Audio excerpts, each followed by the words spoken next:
We're looking at work. Do you work? Does that take up most of your day? Well, this is going to be very relevant to you then. We've looked at Joseph, Ezra, and Nehemiah. We've looked at their background, where they were living. And now we're going to flick over to their formation, how they were trained. And in order to do that for Joseph, we have probably more information about Joseph's training than other people's. We have to dig into his coat pockets. We have to dig into his actual coat. What was his coat? And if you stick with me on this, you will find things that you, I believe, would never have found on your own. Praise God. Which are amazing and relevant to you and to your formation. If you're homeschooling, this is going to be relevant to you. If you want to homeschool, this is going to be extremely relevant. If you have children at all, if you have an ambition to have children, this is going to be super relevant to you. Okay, start early. So the coat, we're focusing on the coat, but as a means to find out what God's plan for the formation of workers, godly workers are. So question is, what was the coat? Answer, easy. Genesis 37:3. Now Israel loved Joseph more than all his children because he was the son of his old age. And some translations say also, he made him a coat of many colors. Everybody knows it. Andrew Lloyd Webber, Joseph, coat of many colors, easy. But does the Bible say that? Well, it does say it in English, in some translations. And it's in our culture that Joseph had a coat of many colors. But does the Hebrew say that? Does the text say that? And I'm going to say no, and I'm going to tell you what it means. And what it means has applicability to work and training for work. Okay. The Hebrew reads katanet, pasim. Okay, what does that mean? Septuagint, the Greek says coat of many colors. The Vulgate said coat of many threads, but this is not it.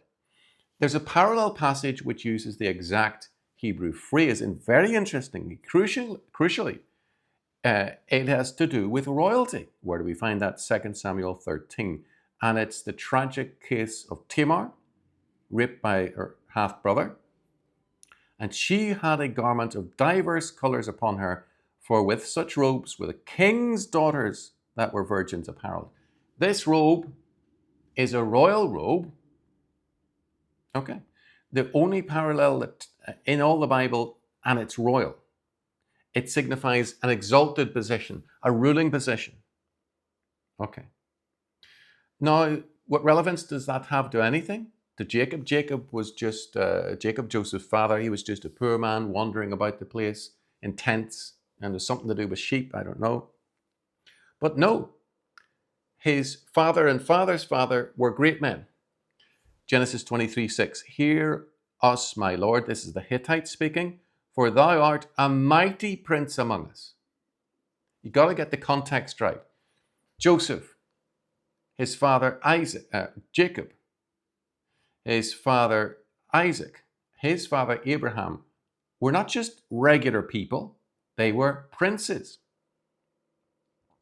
Isaac was so powerful that Abimelech told him plainly, go away from us, for you are much mightier than we. Genesis 26:16. And Jacob, Joseph's father, inherited that standing, a powerful, wealthy man in the line of mighty princes. Okay, let's bear that in mind. It wasn't just a guy in a tent. It was a major enterprise, a princely man with big business, big cattle business. So let's look at this meaning, focus on this meaning of pasim. Katanet is robe, pasim is what it is. Now pasim, if you could picture it, it's something that touches the feet or goes down to the feet, and something that touches or goes down to the hands. Now imagine such a cloak. Then try to go outside and do some manual labor with that on.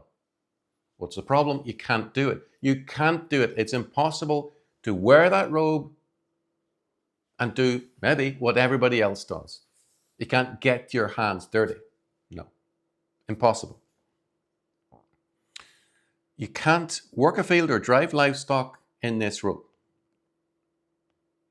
So this was a robe of rule, which made it impossible not to rule. When you're wearing this, you're set apart for that purpose. So the robe of rule was not just a trinket in a small family. Again, think of the scale of Abraham. Genesis 14:14. He, with 318 armed men, rescued his nephew Lot from a 5-nation army. This was a tremendous man. Genesis 13:2, first time we meet Abraham. Abraham was very rich in cattle, in silver and gold. These men were better men than we are, higher men than we are, richer men than we are, and we have to see them as such, or else we're unfaithful. And look at his peers. Look at Abraham's peers. Pharaoh, Abimelech, Phicol, the chief captain of his host, made a covenant. The army and the king made a covenant with Abraham. This is a serious, serious man. Genesis 21:23. He made a treaty with a foreign nation. This is how great a man he was. And again, we see how Isaac, we can go on and on about this, but get the picture right. If you get the picture that it's a guy in brown drab clothes, in like 1 or 2 tents, flies buzzing around him, subsistence farming, you got it wrong, and you cannot see the truth. So you must see this. So much more here. So Jacob, anyway, there's so much there. For example, Jacob, Joseph's father, was able to bribe his brother who wanted to kill him, with millions of dollars worth of livestock. Not just a donkey here and a donkey there. No, this was a serious man. And he ran a business from his home. His home was not just a tent, 2 tents, maybe 2 tents in an outhouse. No, this was a major business enterprise, equivalent to, maybe you could say, a multinational company, or at least some big, if you rolled up into the town that Jacob lived in, you'd see factory after factory which he owned, just for comparison's sake. Okay. Now, in addition to that, the size, the wealth, the status, what else do we have? We have a moral imperative that Jacob is under. Jacob is under the moral imperative that the good man leaves an inheritance to his children's children. So he couldn't just take his wealth and eat it. No, he had to increase that wealth. And so he had to make decisions for his business, for his princedom, for his chieftaincy, for his clan, to expand that. Okay. So, furthermore, there's another moral command. Genesis 18:19 that Abraham signed up for, and so did Isaac, and so did Jacob, and so would Joseph in his time. Genesis 18:19. For I know him that he will command his children and his household after him. You know, men, fathers have a tremendous responsibility to govern their family in a particular way, as designated by God. He couldn't just do whatever kept the peace. No, he had to do God's way. He was in covenant with God to do things God's way. He will command his children and his household after him, and they shall keep the way of the Lord to do justice and judgment, that the Lord may bring upon Abraham that which he hath spoken of him. So in order that he prosper, on the one hand, and in order that he bring the Messiah into the world, guess what? He's going to have to walk in a particular way, including what? Including managing his family, which means managing his business, managing his flocks. You know, even in the New Testament, which is in continuity with the Old Testament, what do we find? 1 Timothy 3, 4, and 5. For elders, one that ruleth his own house, having his children in subjection with all gravity.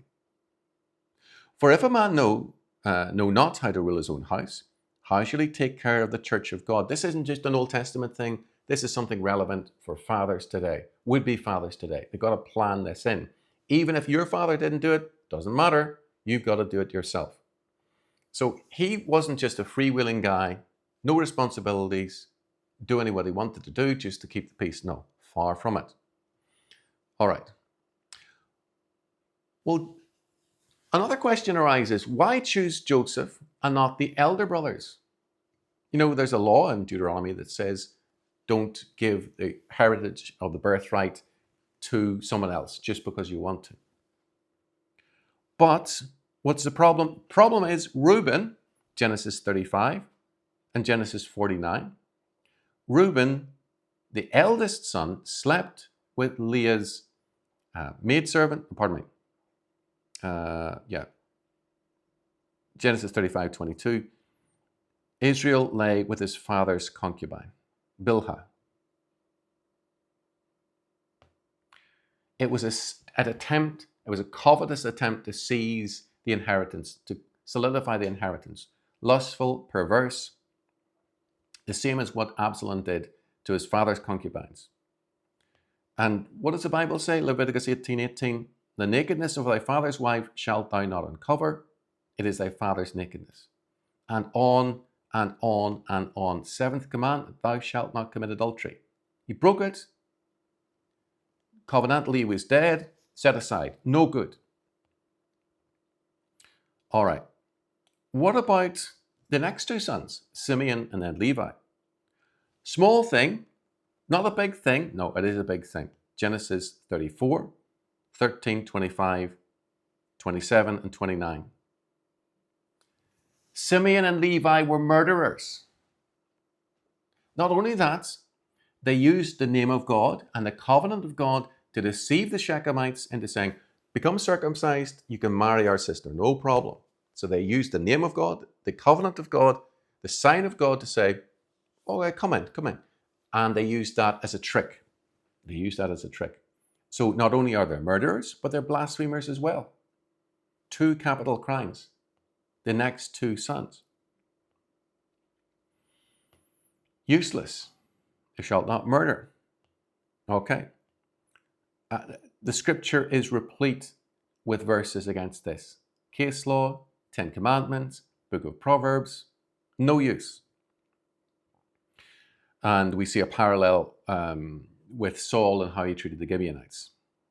All right. And Jacob says so much himself. He says, Simeon and Levi are brethren, instruments of cruelty are in their habitations. But what about the fourth in line, who would eventually, years after this, come to be the preeminent one? Answer, well, consider what happened in Genesis 37. Well, does he take leadership when the others are trying to kill him? Well, no. Reuben does, for his own reasons, I'm sure. But Judah says, what profit is it if we slay our brother and conceal his blood? Come, let us sell him to the Ishmaelites. So he swapped one capital crime, murder, for another capital crime, manslaughter. Man-stealing. So when you take somebody into captivity and you sell them for money, that's death. So people trafficking in many of its forms, that's a capital crime. So again and again and again, one by one, useless. But what about the brothers? Well, all the brothers, apart from Benjamin, had already participated in the theft. It isn't a capital crime, but it demands restitution of the goods of the Shechemites. Simeon and Levi killed him. All the rest of the brothers, minus Joseph and Benjamin, took the spoil. Theft. But what happened in Genesis 37? Well, they wanted to kill him. Apart from Reuben and apart from Judah. These were a terrible bunch. That's the context. Okay, so we get the impression, if we just read the first few verses of Genesis 37, that he had a big heart, Jacob had a big heart towards his son, and then he gave him this nice coat. No. He was making a just decision for his kingdom, you might say, his princedom, his chiefdom, and for his enterprise, because he had a moral responsibility to build up an inheritance for his children and for his children's children. All right. And he could not. It was a wicked thing. It was inconceivable to give that to the right, to give that privilege which belonged rightly to the righteous to the wicked. Proverbs 17:2, a wise servant shall have rule over a son that causeth shame.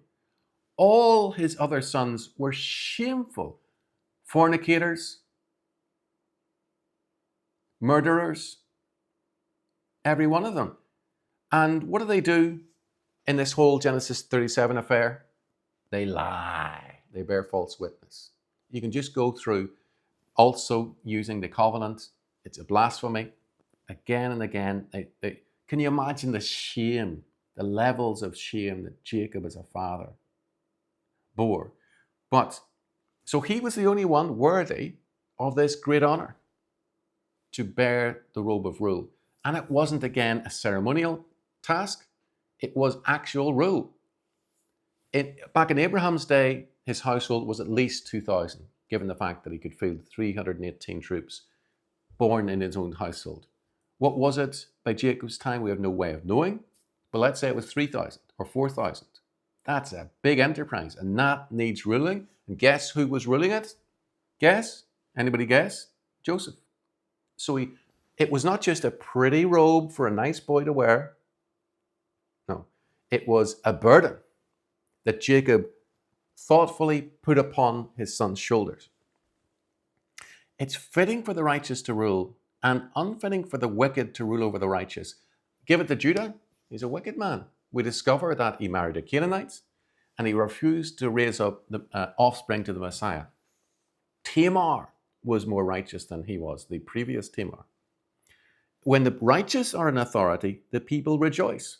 Joseph, yes, happy days. All his staff are saying, yes, great. But when the wicked beareth rule, Reuben, Simeon, Levi, Judah, all the rest, the people mourn. What's better? To cause the people to mourn or to cause them to rejoice? Easy, easy answer. Okay, right. But there's also another pattern. Genesis 25:23. 2 nations are in thy womb, and 2 manner of people shall be separated from thy bowels, and the one people shall be stronger than the other people, and the elder, that is, who? Esau, shall serve the younger, Jacob. So reversing the birth order, and one son ruling over the other sons. This is God's way. Genesis 27:29, the blessing of Jacob. Let people serve thee, and nations bow down to thee. Be Lord over thy brethren. What does that tell you? God's way is that whether it be in the family, in business, and this was both, that the righteous, by their very nature, should bear rule, and the wicked, no. The wicked should be ruled by the righteous. Okay. Now, let's fast forward, shall we, for a confirmation of this. Now, Jacob knew his son. He knew all his sons. He knew their character. In the blessing of Genesis 49, we see that he outlines all their character in great detail. But he would have known years, rubbing shoulders with them. You can't hide character. So when Pharaoh, in Genesis 41, 38 and 39, claps eyes on him for the first time, Joseph that is, and hears his words for the first time, let's say it was 5 minutes, 15 minutes later, what's he doing? He's saying, Pharaoh says of Joseph, can we find such a one as this is, a man whom the Spirit of God is? And he says, and Pharaoh said unto Joseph, for as much as God hath showed thee all this, there is none so discreet and wise as thou art. Here's a pagan king recognizing the Spirit of God in Joseph. Here's a pagan king, but a shrewd king. You better believe those pharaohs were shrewd. They weren't sucking their thumbs. No. He recognized discretion and wisdom. That's fitting for a righteous man. What's unfitting for a righteous man is to be incompetent, slapdash, do half a work, and just say, good enough, second best for Jesus. That seems to be the spirit that animates so many people. But no, And Jacob would have been a fool to give the management of his extensive household to any of these, were they anything other than reprobates? We don't know. The miracle is that God took this family and made it the basis of, and chose that family to be the basis of a nation, and even preserved their names and the names of the tribes for eternity, let's just say. Proverbs 22:29. Seest thou a man diligent in his business? Where is he going to end up? He shall stand before kings. He shall not stand before mean men. This is the destiny of the righteous. This is the proper place for the righteous. Standing before kings. And what do we find? He stands before kings. He rises. Why does he rise? Because he's capable. He's responsible. Most of all, he's all that because he's godly. You know, godliness doesn't produce incompetence. Something else does. You can be godly to some degree and incompetent, but it's very unfitting. It's very unfitting. So if you do, I have struggled with incompetence, let's just say, all my life, but I'm not prepared to be incompetent any longer. And I'm walking a different road now. Praise God. So the robe is a burden, not just a gift. It's not just, here's a lot of money, do with it what you like, no responsibility, cash money in your account, spend it, spend it, spend it. No. He's asking Jacob to bear what, Jacob is asking Joseph to bear what Jacob himself bore. Bore the mantle of rule when his brother wanted to kill him. Except all the other brothers wanted to kill him, except Reuben and Judah. You see how great a burden he had to bear, even compared to Jacob, whose brother was cuckoo, who had sworn that he was going to kill him. Well, Esau never got to the point of actually killing him because Jacob was so shrewd and wise and righteous. So he's being asked to rule where? In the presence of his enemies. Does that ring a bell with you? Psalm 110, verses 1 and 2. The Lord said unto my Lord, sit thou at my right hand, until I make thine enemies thy footstool. Did that not happen in Joseph's life? The Lord shall send the rod of thy strength out of Zion. Rule thou in the midst of thine enemies.